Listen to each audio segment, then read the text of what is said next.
এটা হচ্ছে এই দোকানের নাম কি? মানে এই দোকানের অনেক নাম শুনছি, এই দোকানের মানে অনেক নাম মানুষ বলে, বুঝছেন? আমি ফেসবুকে একটা ভিডিও ছাড়ছি ওই দিকের, মানে এই দোকানের নাম কইছে আলমের দোকানের মিষ্টি অনেক ভালো।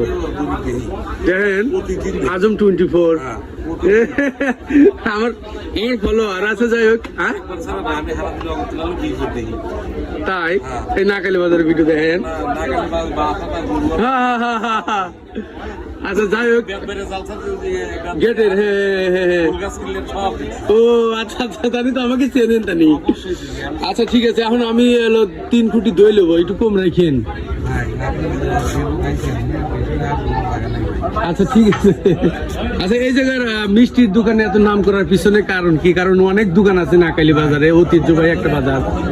আমরা দুধ কিনি, সাদা কাটি, অরিজিনাল আমরা বানাই, অরিজিনাল দ্বিতীয় আপনার 2 নম্বর চালে পরে আমরা বানাবো। এটাই হচ্ছে মানে এর কারণ।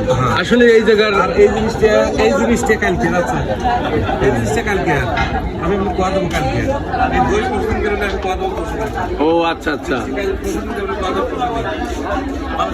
এর জন্য ঐতিহ্যবাহী একটা বাজার, এর জন্য এই দোকানের নাম আছে। এই নাকালি বাজারে অনেক মিষ্টির দোকান, অনেক দইয়ের দোকান থাকা সত্ত্বেও এই জায়গার দোকানের মানে বিশ্বাস এবং নাম আছে। যাই হোক, শুনে খুব ভালো লাগলো। এই জায়গা আসলে আমরাও মাঝে মাঝে মিষ্টি কিনি এই জায়গার।